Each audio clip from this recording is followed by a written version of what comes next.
Welcome once again to Cinemaholics, where we dive into the biggest and best films coming to theaters and streaming online. I'm Jon Negroni, and with me is my co-host, who I think he would find a way to smuggle movies into Nickel Academy, as Will Ashton. You thought I was going to ignore that big, loud yawn that you did just before you hit record, as if like, I just got to do a podcast with Will, I guess. I got to stretch, you know? Yeah. You always stretch the truth. Yeah, that's true. All right, well, Will Ashton, we're back again. It's a new year. Yeah. You know, we haven't come together to talk about movies since the Oscar stuff got announced. And it was your suggestion that maybe we talk about a film that did hit in December, but, you know, we haven't had a chance to really talk about it on the show yet. Definitely notable since it has some Oscar attention, including a nomination for Best Picture, and that is Nickel Boys. Yeah, Very excited. Yeah, it was kind of a two or threefold, I guess. Well, for one, you were kind of proposing like, hey, let's watch some random mediocre looking Apple movie. And I was like, no.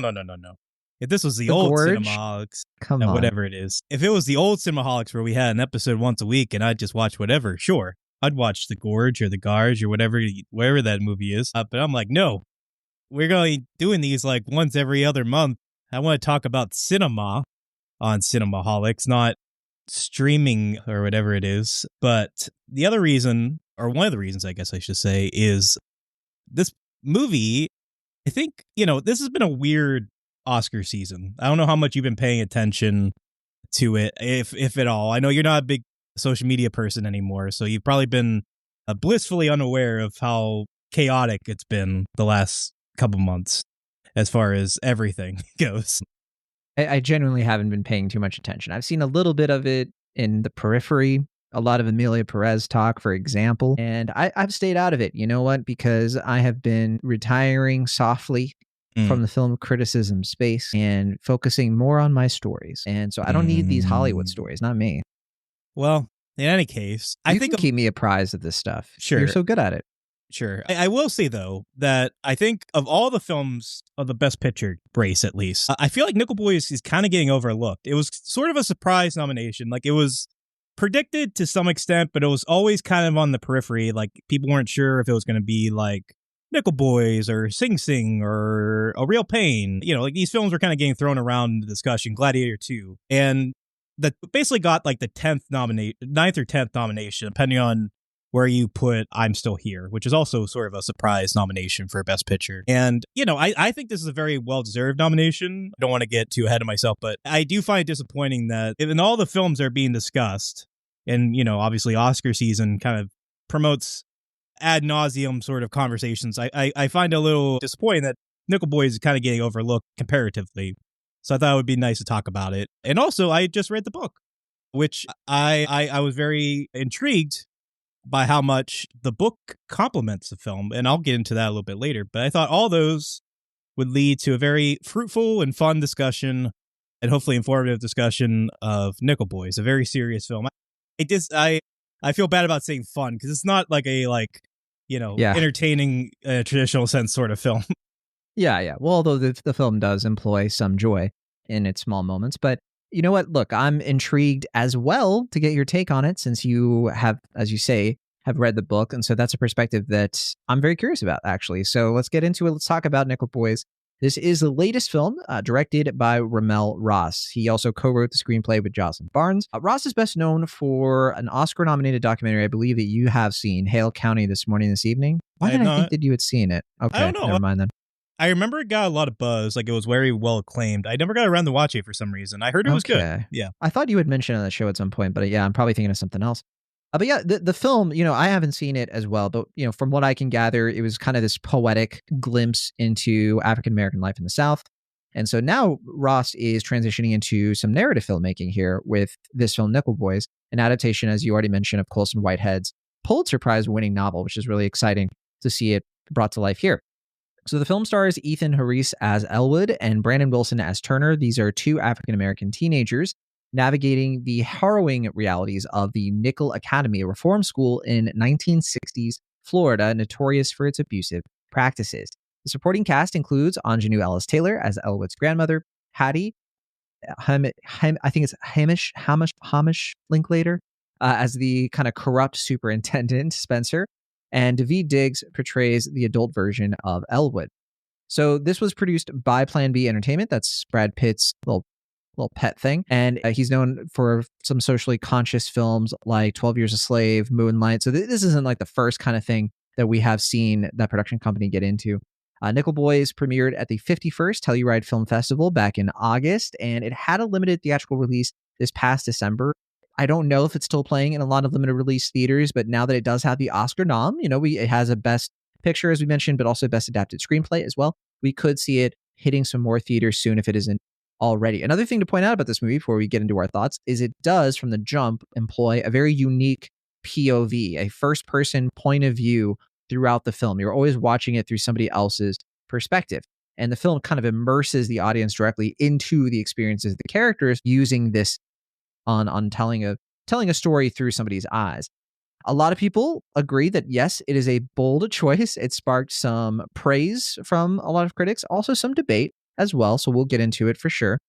Personally, I found this approach to be pretty good, but in an unsettling way. I was unsettled throughout this movie, but never in a way that I shouldn't have been. I do think the film using this kind of thing, I don't consider it a gimmick myself, although some might disagree. I think it's effective and how it actually conveys the intense emotion of the story, the intense emotional landscape of the story as well. And I'll just say, I just published my review of it. I realized I had it saved in drafts and I never published it.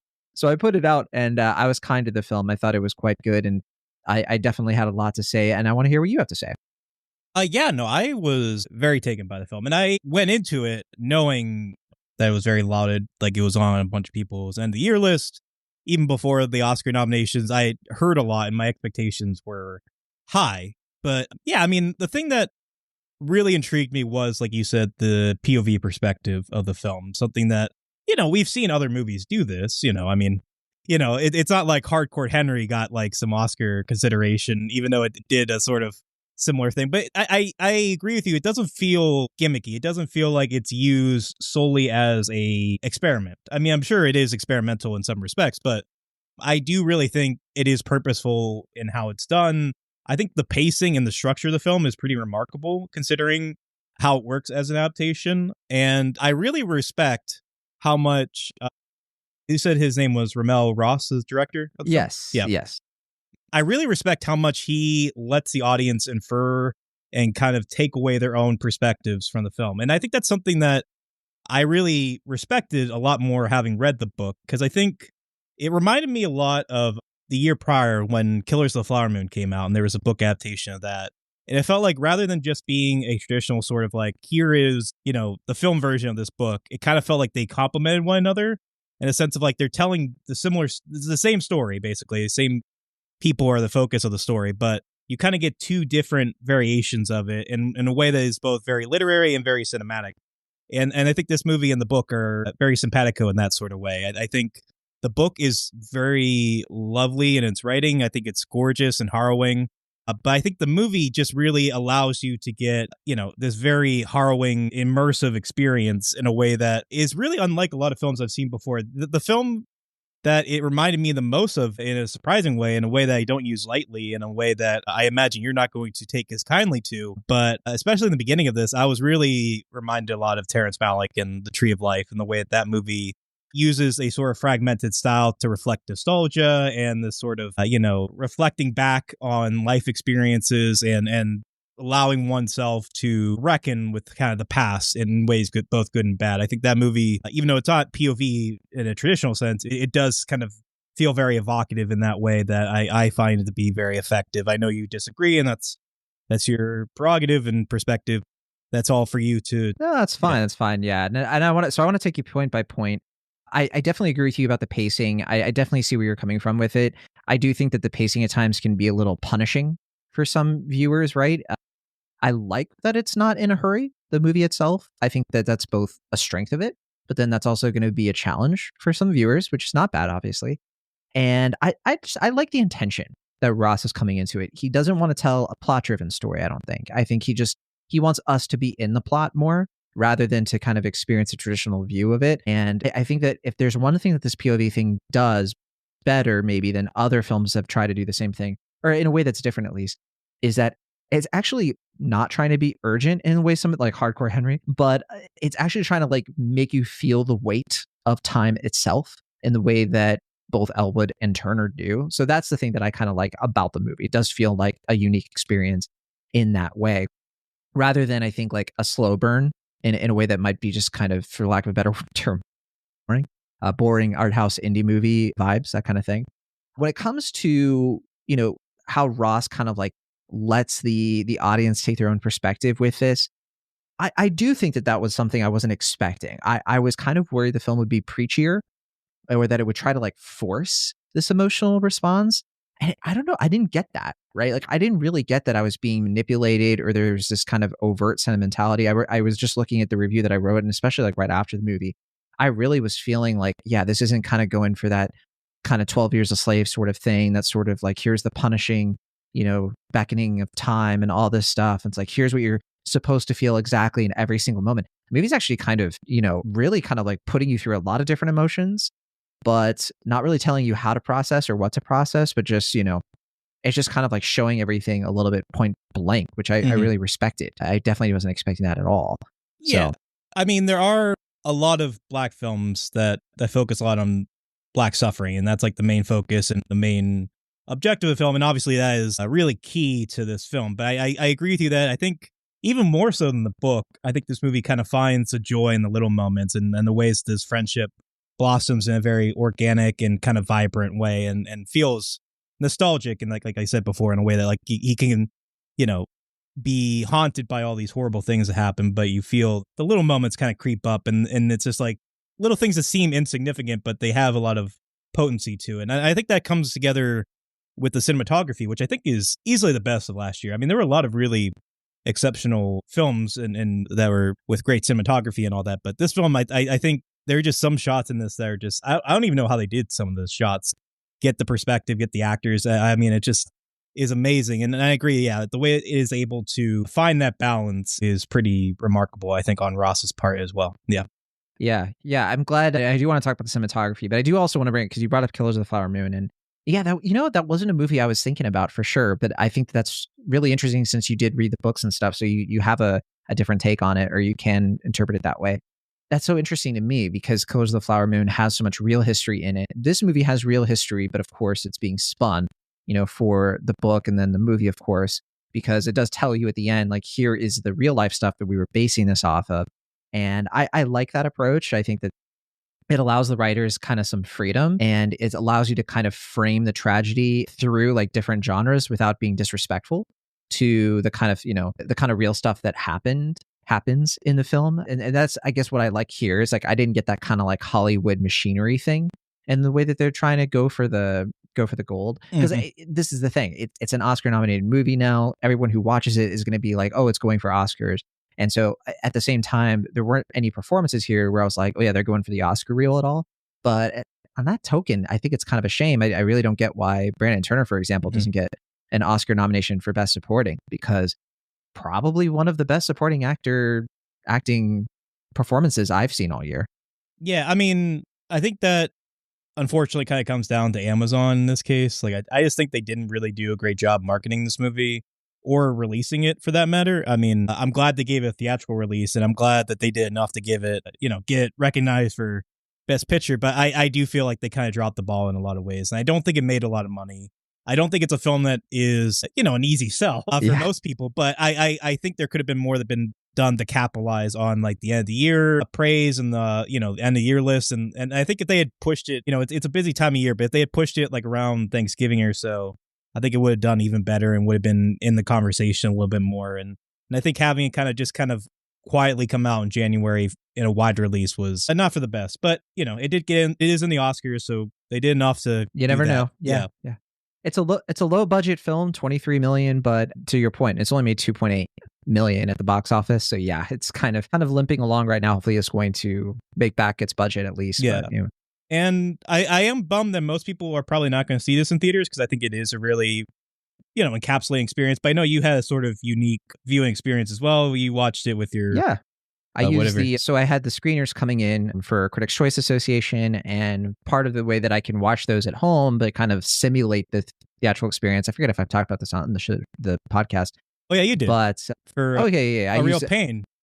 Yeah, there you go. Yeah, I use the Such a great immersive experience to get into the concentration camps and all that for that film. Yeah. but no, I use the Apple Vision Pro because you can do kind of this like cinema simulation. It really does feel like you're watching on the big screen. So there's that at least. The thing you don't get, of course, is watching it with an audience, which is obviously a totally different experience altogether. You did bring up Tree of Life. I get it. I get why you're bringing up Tree of Life. Both of these films tackle similar things in terms of like commentary on memory, commentary on time and the weight of history. And I think that if there Tree of Life, not a movie that worked for me, but it's not because of what it was trying to do. I think what it was trying to do is trying to say like, here's not really what's happening, but how these things that are happening feels, and how things can flow through time and you can slip between the past and the present. And it was layering all of these images and emotions outside of the framework of traditional storytelling. And it was trying to get at this idea of like, what is it like to remember something, to recollect something, and it can be incomplete and it can just not get like all the way. All that stuff totally made sense to me while I was watching and still did not like the movie at all. But I think that Nickel Boys does kind of similar stuff. It taps into that same sort of mindset in a way that did work for me. And I hesitate to call it dreamlike quality because I think that maybe doesn't really get across what we're talking about because it's a nightmare really. But did I say dreamlike in my? You didn't. I okay. brought it up. Oh, okay, okay. But I think that like the way I'm describing it, maybe somebody might think that that's kind of what I'm saying, which not really, no. Because when you're watching this, it's the most lucid dream you would definitely watch. But one thing that I think we can agree on, I think the film's use of silence. I think that's where the real comparisons come for me in a way that makes sense. And so I can get with you on that. And to that end, I think that is what makes the cinematography really work overall. Because I think that when you usually watch these kind of standard historical dramas, sometimes they can be a bit overly polished, They can really try to be like, let's make this as prestige as possible. This one's be like, let's make it raw. Let's make it quiet in a very eerie way. And that was the element of the cinematography that really stood out for me, for sure. Also, I think you kind of alluded to this. The way the film is able to use natural light is phenomenal. I definitely was watching and I was like, how because they're able to kind of tell the story with shadows, but without exaggerating the shadows, if that makes sense. Like when you have like this kind of like torture room kind of thing, the way that it's using like the like light sources to kind of hint at corners of it and without like sort of dimly lit, but like it just stood out to me. Like the way that it was framed, even after that scene, I couldn't get it out of my head.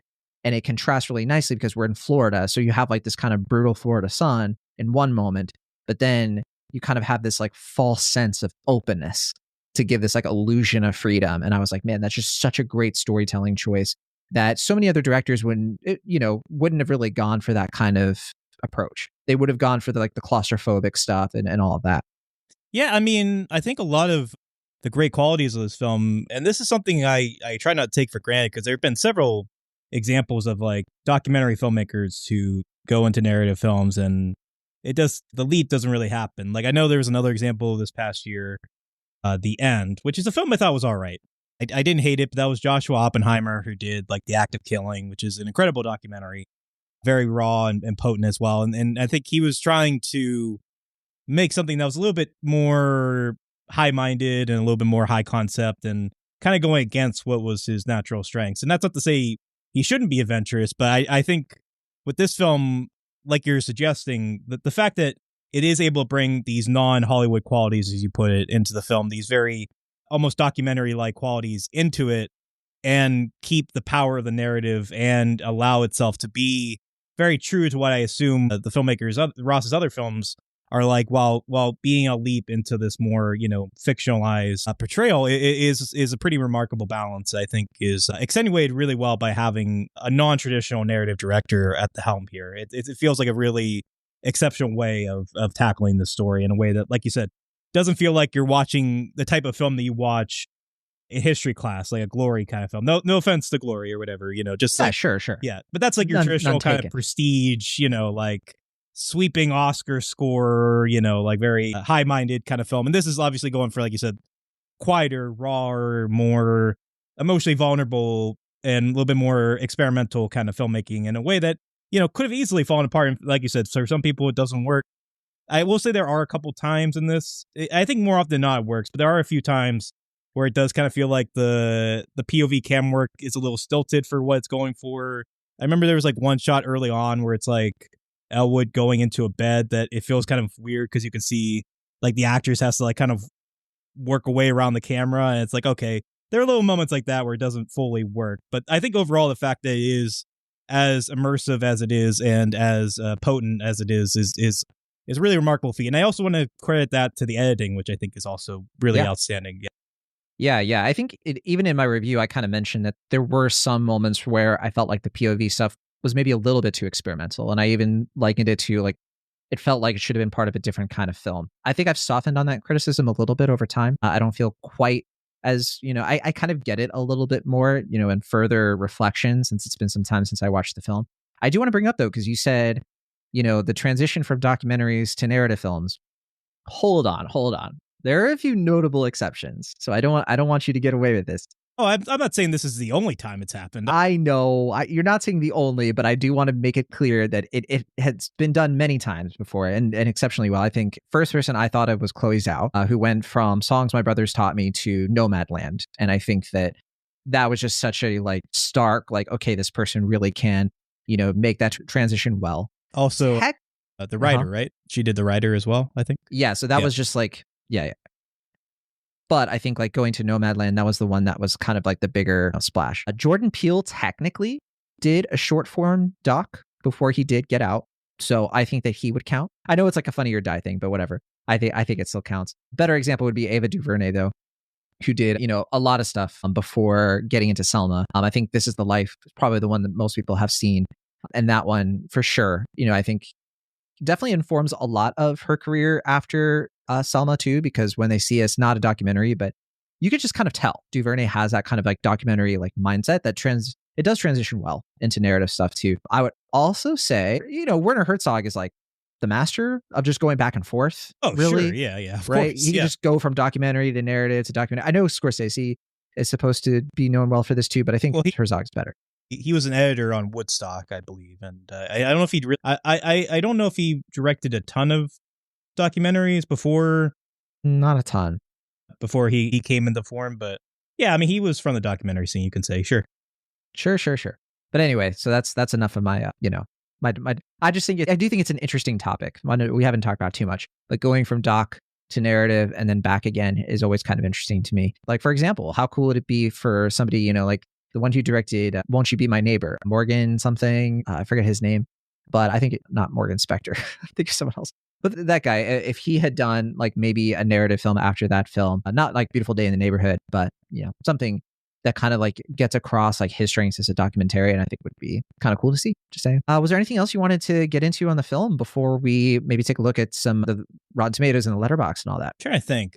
I mean, I'll admit it has been a little bit since I've seen it, maybe like a month or so, and I know it's probably been longer for you. So I do apologize that it's not as fresh on our minds. But I will say, if anyone is interested in reading the book, I mean, I read it after I saw the film. I would probably recommend reading it beforehand, just because I think it kind of fills in some of the gaps that you might have. Like, I think that one, I do respect, like I said, the trust that the filmmaker has. And I think you can watch this film without feeling like you're missing key bits of information. But if you do read the book and then watch the film, I assume it's going to probably flow a little bit more naturally, as you're referring to, like with the pacing and all that. It might be a little bit more easily understandable, but I think, you can do it either way, or, you obviously don't even need to read the book if you don't want to, but I do think they are very, very good to experience together. And I think you get an enriching experience by having read the book and seen the film, and vice versa. Absolutely. All right. Well, let's take a look then at the Rotten Tomatoes. Let's play the Rotten Tomatoes game, see if Will Ashton can guess correctly what the score is as we record this. I did add my review. It did not affect the score, though. There are 189 reviews counted, so that's not a surprise. But I did double check that my review has already been uploaded to it, and so it's showing up on the critical stuff. But anyway, we have 189 reviews. Will Ashton, what is your best guess for the Rotten Tomatoes score? Oh, this is a critical darling. I have to imagine. I mean, just based on all the end of the year conversations, and it's a film that I've heard very few negative responses. I mean, I've heard criticisms, but I've heard very few like people being outright negative on the film. So I'm going to say it's like a 97%. Ooh, it's quite a bit lower than that. I think that Oh, you okay. unfortunately overestimated the film. 90%. Oh, okay. So still in the 90s, but just barely. I'm doing my best, Wash. I'm trying to get it to 91. I couldn't quite. But what about the popcorn meter? These are the verified Okay. ratings from audiences. We have 250 plus counted. What do you think? It's probably going to be a little bit more mixed, probably more positive than not. But yeah, I have to imagine audiences are probably a little bit more mixed, on the film overall. I'm going to say 76%. What? Will Ashton, that's spot Oh, on. really? Okay, cool. Well done. Well Nice. done. You were Cool. saving all your juice for the popcorn meter. I'm not sure why, but Right. you did. We don't have a cinema score for this one, so we'll just jump right Okay. to Letterboxd. Yeah, you mentioned it already that Amazon was kind of like cinema score, more like cinema snore. You're right. No thanks. We have 112,000 watches. It is Letterboxd after all. So what do you think the average rating is between 0 and 5? I have to assume this is also pretty high. Maybe my bluster's a little bit, maybe it's not as high as I would have originally thought, but I think it's going to be probably like 4.3. It's a little bit lower than that. Once again, you have overestimated, but that's okay. It's 4.1. So still Okay. very, very high, close Right. to probably the top 250 actually with that kind of score. So pretty good. Yeah, I mean, I guess I should take into account that, more reactions, more critical responses, more audience responses, probably have, weathered the rating scores for whatever reason. But yeah, that all makes sense, I guess. That tracks. Let's stick to Letterboxd here and see what some friends of the show had to say. These are folks who have either been on Cinemaholics or contributed to it in some way. We have one of our best friends, Corey Woodruff. He wrote a bit of a lengthy thing here. Check it out on Letterboxd. But I feel he wrote like here, I love Corey, but that's kind of an oxymoron, or not an oxymoron. That's a redundant thing to say. I feel like if he wrote a long thing on Letterboxd, I'd be more surprised if he wrote like a one sentence thing sure. on Letterboxd. Well, no, and I have that in common with him. So obviously I can't say anything. But he did, I'll read a little bit of this. He said, "This film is impossible to shake because of how it completely transports you. You leave this film feeling as if you've been given the memories of others, as if the ghosts in the empathy machine of cinema need you to remember them forever. That's filmmaking in the highest order." Well, he seems to be quite the fan of the film, and I think that's very beautifully said. Absolutely. And I mean, I always think about, random films that like, what would be movies that Roger Ebert would love. I feel like this is absolutely one that, empathy, movie as an empathy machine. This would be something I'm sad that he won't ever get to experience it. Yeah. We have another one here from Amanda the Jedi, another friend of the show who I got to meet actually for the first time in person during Sundance. It was wonderful. Yeah, she's so lovely. We watched one of those movies together, like we were in the same theater, but I forget which movie it was. Oh well, it was something. But anyway, she said, "Fully understand why this is being compared to Zone of Interest, but this is just an incredibly unique experience of putting us in these young boys' shoes. Incredible filmmaking, painful subject matter. I'd kill for Grandma Hattie."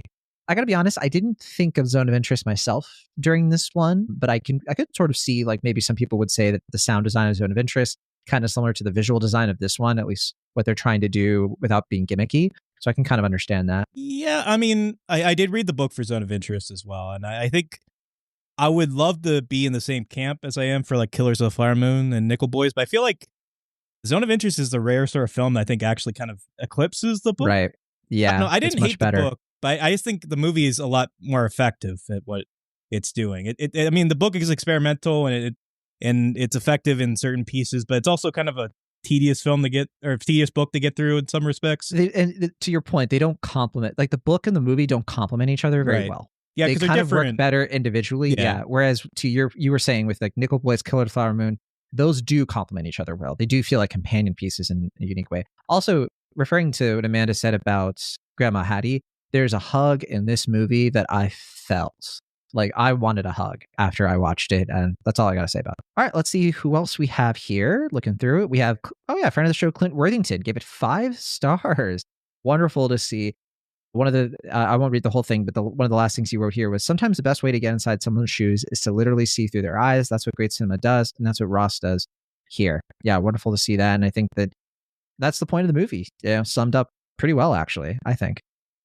Yeah. Yeah, I mean, absolutely. I just realized this February. I mean, I know this will probably come out at the tail end of it, but a great film to watch for Black History Month if anyone's looking for. Yeah. Yeah. The timing kind of worked out there. But and here we go. Friend of the show, Emma Sasic, also known to the listeners as Aunt Emma, gave it 4 stars, first of all, and wrote, quite a uniquely shot and extraordinarily moving film. That final 20-minute stretch is so captivating. Yeah, honestly, we talked about like doing this movie, and it had been a little bit since I had watched it, obviously. But the first thing that my mind goes to is one of the last scenes. Like, there's a scene involving bikes. And that's kind of like the movie for me, I guess. Of course, the visual vignette for me, yeah. I don't know why exactly. Maybe I need to investigate. Well, no, I mean, that's like where the whole thing comes together, and that's where you see the scope of what it's going for, and I mean, obviously there are hints and all that before that, but that's where it really hits you in the gut. That's the scene where it's like, okay, this is where it really hits the old heart, the old ticker. Yep. Friend of the show, Alex Billington, gave it 5 stars and wrote, oh, wow. Yep. This is the second American masterpiece of 2024, along with The Brutalist. Astonishing. Such an infuriating story about good old American racism. Over the end of this here, he said, I now understand entirely what people are saying when they say this invents a whole new language of cinema. Absolutely true. Bravo, RaMell Ross. Bravo. I wouldn't go that far to say this invents a whole new language. My personal belief is that it evolves. I think that an existing cinema language in a very unique way that feels like a great step forward. That's kind of where I sit with it. Yeah, I mean, that's why, I was tongue in cheek with the whole like hardcore Henry thing. And I think other movies have done similar things. Like, I'm not saying this has never been done ever. I just think it, like you said, I think it feels like the proper evolution of this format in a way that I can see why some folks think it's a little gimmicky, like you suggested, but I feel like it's really effective and really powerful. And yeah, it's not like the first ever time that's like it's a totally revolutionary film, but it is something that is truly remarkable in how it pulls it off. Friend of the show, Kimber Myers, I think we can say best friend of the show, gave it 5 stars, and she said this is the best film of the year's best movie. She wrote that Nickel Boys somehow simultaneously offers an impressionistic and realistic view of Black people's experiences, focusing on tiny moments of joy amidst startling injustices and pain.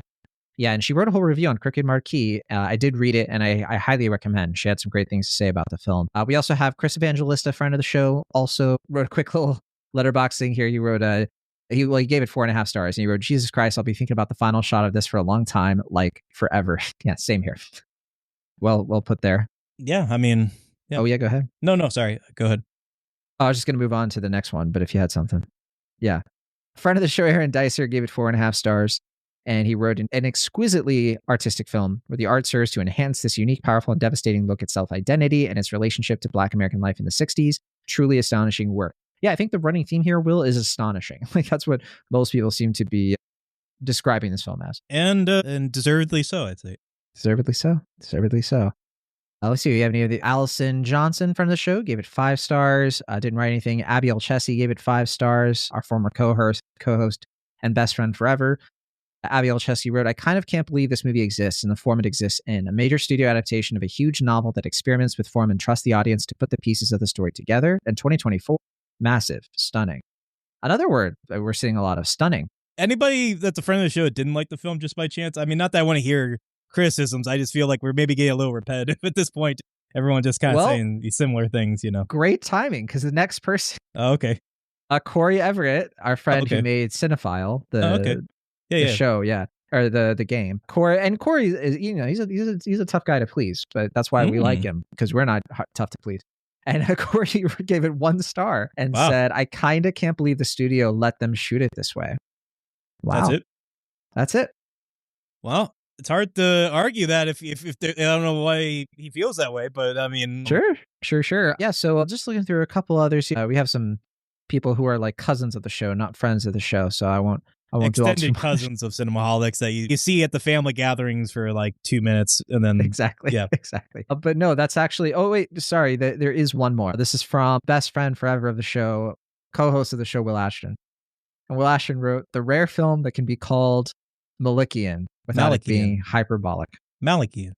I don't know how you're supposed to say that. Well, I already said that. I felt like I didn't want to repeat myself, but yeah, I mean that's. I stand by that. I think this is a film that will hopefully stand the test of time. I think when we think back on the cinema in 2024, I think this is one that will be a real cornerstone. I feel that way right now. Who knows, but it feels like one that's gonna stand the test of time. Yeah, and and I'm doing like one final pass to see like kind of the range of letterbox responses. I do see like a couple of 3 stars. I saw like 1 2-star, but like it's somebody I follow who I don't even know who they are. Other than that, it's nothing but 4s, 5s, and in betweens. So there you go. That'll do it for Nickel Boys. Thanks so much for listening to Cinemaholics. Not sure what we're going to talk about next. We talked about maybe getting into the Brutalist next. That's one option. There could be a couple other things too. If you're wondering about Captain America Brave New World, Will has not seen it, but I did write a review of the film that you can check out. Yeah, I don't think you're going to be able to drag Will to the theater. I mean, but if you are curious what I thought, I wrote a review for it on Cinemaholics. I would love to do, especially because we skipped it last year, I'd love to do our end of the year thing. I just sent my updated top 10 list of Movie Boozer. I am roaring to talk about some other films I really enjoyed from this year. I'd love to talk about if we pick the Oscars. I'm nearly done with the watching all the 50 whatever nominated things, and yeah, whatever comes about, but we have a lot of options. But that'll do it for this week's episode of Cinemaholics. Thanks so much for listening. From the Internet California, I'm Jon Negroni. And for the Internet Pennsylvania, I'm Will Ashton. See you next time. Bye.